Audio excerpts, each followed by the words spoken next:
Allô Naturo, votre rendez-vous naturopathique. Avec Pauline Burel. Allô Naturo, le rendez-vous naturopathique en compagnie de Pauline Burel chaque semaine sur les ondes RCB. Bonjour Pauline. Bonjour Tamara, bonjour à toutes et à tous. Cette semaine, Pauline a décidé de vous parler des bonnes habitudes. Alors, le pourquoi du comment, c'est maintenant sur RCB. Oui, je voulais vous parler un peu des petites habitudes gratuites et faciles à mettre en œuvre tous les jours pour améliorer sa santé et son bien-être. Donc les habitudes peuvent être positives ou aussi négatives. Ce sont des petits rituels de tous les jours. Il y a des personnes qui adorent ça et d'autres qui détestent la routine.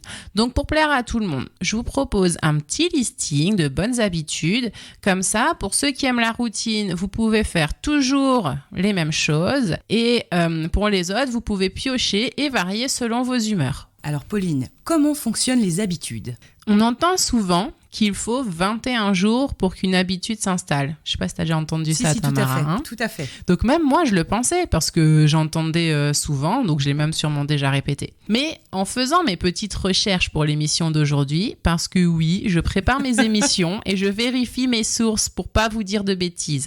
Donc en vérifiant mes sources, j'ai appris que cette théorie des 21 jours, elle a été, on va dire, inventée par un chirurgien américain en 1960 qui avait décrété à la louche que ses patients mettaient 21 jours à s'habituer à leur nouveau visage suite à la chirurgie. Et en fait, il a écrit un livre qui est devenu un best-seller et tout le monde a repris sa théorie qui n'est basée sur rien en fait. Qui n'est Super. Donc, c'est comme le mythe selon lequel on mange 8 araignées par an durant notre sommeil. T'as déjà entendu ça aussi, Tamara ? J'ai été traumatisée par ce mythe. Eh ben, en fait, c'est faux. Yes. Tu savais ? Non, pas du tout. Et donc, ça aurait été inventé. Alors, j'avoue, je dis aurait parce que j'ai pas pris le temps de creuser plus loin. Hein. Mais donc, ça aurait été diffusé par une journaliste suédoise, Lisa Holst, justement dans le cadre d'écrits sur le fait que les gens propagent des informations qu'ils ont lues sur le net sans vérifier les sources. Donc, je profite de cette émission pour mettre le doigt là-dessus parce que justement, faites attention dans tout ce qui touche les compléments alimentaires, la santé au naturel, etc. Vérifiez vos sources ou parlez-en avec une personne de confiance spécialisée dans le domaine et ou un professionnel de santé avant de prendre quelque chose parce que y a beaucoup d'informations qui circulent sur le net. Hein. Beaucoup de désinformation, malheureusement. Tout à fait. Voilà, donc pour revenir à nos moutons, il n'y a pas d'études fondées scientifiquement et significatives actuellement pour affirmer le temps qu'on va mettre à ancrer une habitude. Il y a une petite étude qui a été publiée en 2009 et qui a été menée à Londres sur 96 personnes. Donc 96 personnes, on l'a déjà vu pendant d'autres émissions, c'est pas assez important, c'est pas un échantillon assez important pour être significatif. Mais en tout, le résultat est que les sujets ont mis entre 18 et 250 jours pour adopter une nouvelle habitude. Voilà. À voir avec les 3 semaines, on en est très très loin. Donc, que retenir de tout ça ? C'est qu'il n'y a pas de baguette magique, c'est dépendant de chaque personne. Je dirais que ce qui est bien déjà, c'est de commencer, voilà. Et surtout d'être bienveillant avec soi-même, c'est-à-dire que si on lâche la bonne habitude pendant un moment, c'est pas grave, il faut pas baisser les bras, il suffit de reprendre au moment où on s'en rend compte et on se dit tiens, ça me manque un peu, c'était bien finalement. Voilà. Ou alors de se poser la question, pourquoi est-ce que j'ai arrêté, que ça ne s'est pas ancré dans mes habitudes ? De se dire aussi qu'il faut quand même un peu s'accrocher, qu'il faut persévérer pour avoir des effets bénéfiques.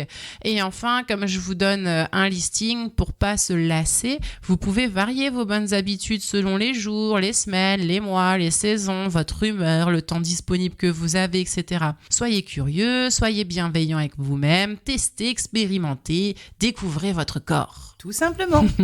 Donc, petite astuce quand même. Pour aider à ancrer une habitude, on peut la rattacher à une autre chose qu'on fait déjà et qui est déjà bien installée et créer un petit rituel. Donc, par exemple, il y a des gens qui sont du matin. Donc, la fameuse habitude du Miracle Morning. Le matin miracle. À l'américaine, ça c'est... C'est se lever plus tôt justement pour faire des habitudes bien-être.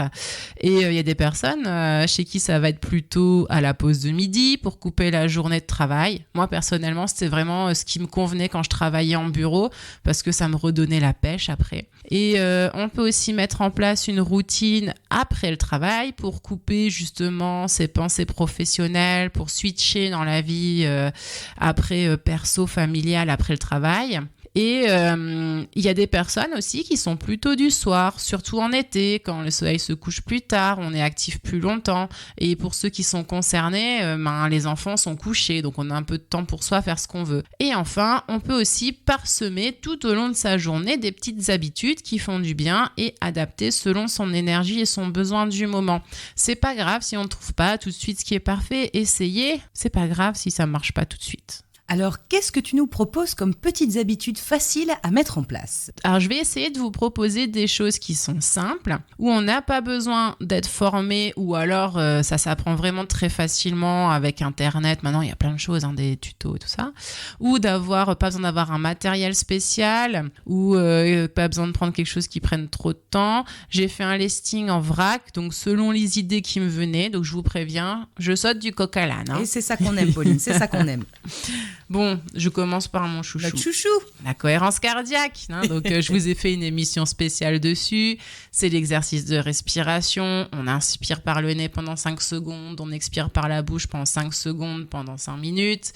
C'est anti-stress. Ça fait du bien. Ça permet vraiment de revenir dans le moment présent, de déconnecter. Ça fait du bien à tout ce qui est cardiovasculaire aussi.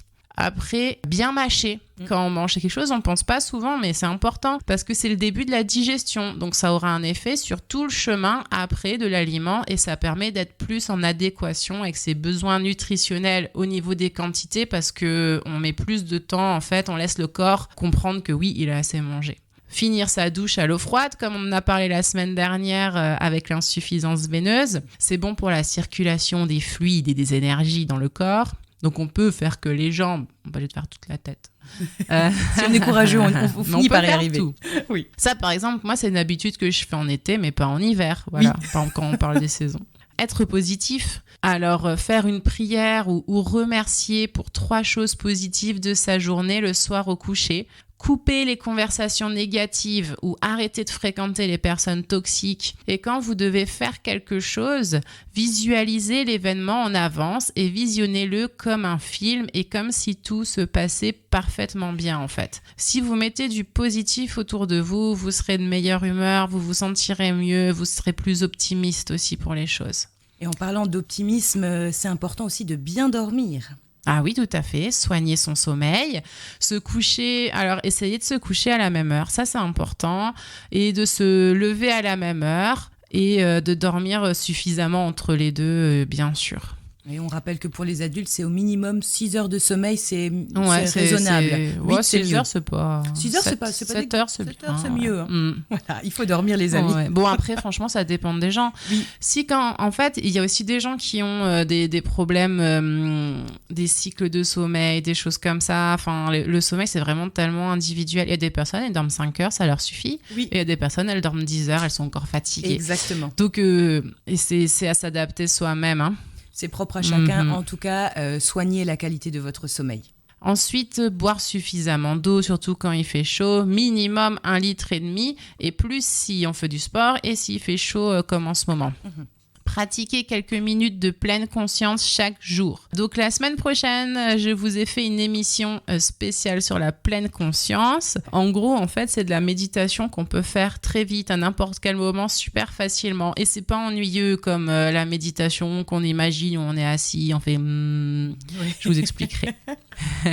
Pensez à corriger sa position dans la vie de tous les jours. Essayez de ramener en fait votre conscient vers votre corps 2-3 fois par jour au moins, à n'importe quel moment, si vous êtes assis, si vous êtes debout, si vous marchez, si vous cuisinez, si vous faites quoi que ce soit, pensez à vos épaules. Souvent, elles sont remontées, surtout les gens qui travaillent au bureau. Pensez à les redescendre.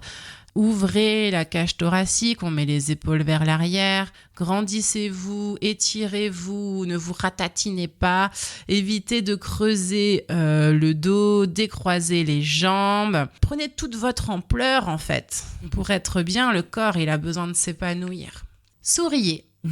Ça va vous faire du bien à vous et aux personnes qui vous entourent, qui vous regardent. Et vous aurez sûrement plus de sourires en retour aussi et ça fait toujours du bien. Ça, c'est sûr. Passer du temps dans la nature, il y a l'effet apaisant visuel, mais aussi l'air qu'on respire, qui est plus pur, qui est chargé aussi des résines des sapins. Pratiquer Le brossage à sec, on en a parlé aussi dans une émission il n'y a pas longtemps. Bon là, il faut juste un matériel, mais c'est juste une petite brosse et on investit une fois et puis c'est à vie après parce qu'on a besoin de rien. Elle s'abîme pas, il n'y a pas de produit, voilà. Et la brosse en elle-même n'est pas très chère. Non. Étirez-vous. Alors, je dirais même plus si vous le pouvez pratiquer le yoga, justement pour l'alignement et l'étirement. Et donc là, grâce à Internet, à YouTube, franchement, il y a plein de super petits tutos où ils expliquent super bien comment on s'aligne, qu'est-ce qu'il faut faire attention. Essayez, soyez curieux, testez. Vous pouvez le pratiquer en sécurité à la maison.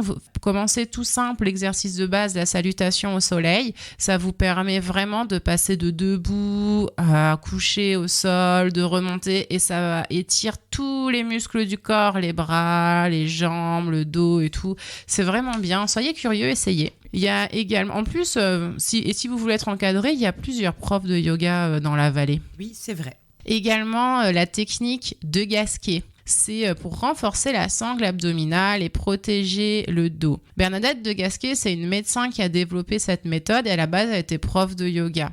Et je vais vous faire une émission dessus et je vous expliquerai le positionnement de l'exercice de base. Mais sinon, c'est comme le yoga, vous trouvez aussi des tutos sur YouTube. Mais je vous ai fait une émission spéciale. Donc la prochaine, c'est la pleine conscience et après, c'est de Gasquet. Super. Retrouvez aussi votre âme d'enfant. Des fois, on a vraiment envie de faire quelque chose. Et là, après, il y a notre mental qui arrive et qui nous dit « Oui, mais t'es trop vieux pour ça » ou « C'est pas pour toi, t'y arriveras pas, qu'est-ce que les autres y vont penser, blablabla. Bla, bla, bla. » Donc, je vais vous dire une chose. On ne sait jamais ce qui va arriver dans un an, dans un mois, dans une semaine, dans une heure, dans une minute ou dans une seconde. Là maintenant. Voilà. Donc, si vous avez vraiment envie de faire quelque chose, mais faites-le, profitez de la vie. Si ça ne nuit à personne et que vous avez la possibilité de le faire et que voilà, faites-le.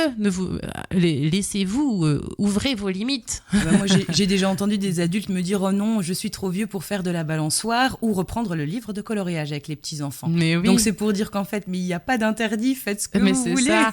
Ou alors, justement, on profite d'être avec les enfants pour faire des choses qu'on n'osait plus faire avant, mais on s'en fiche. Faites-le. Oui, faites-le. Et enfin, dites aux gens que vous aimez que vous les aimez. Dites merci. Quand vous pensez quelque chose de positif sur quelqu'un, dites-le. Parce que ça fait toujours plaisir et ça va nourrir un cercle vertueux et positif qui vous reviendra à un moment ou à un autre. Et bien sûr, ces belles paroles, Pauline. Je te remercie pour cette jolie chronique et au plaisir de te retrouver la semaine prochaine pour justement nous parler de la méditation de pleine conscience. Oui, tout à fait. Bonne journée à toutes et à tous et à la semaine prochaine. Allo Naturo avec Pauline Burel, c'est tous les mardis à 13h sur RCB et sur www.radio-rcb.fr. RCB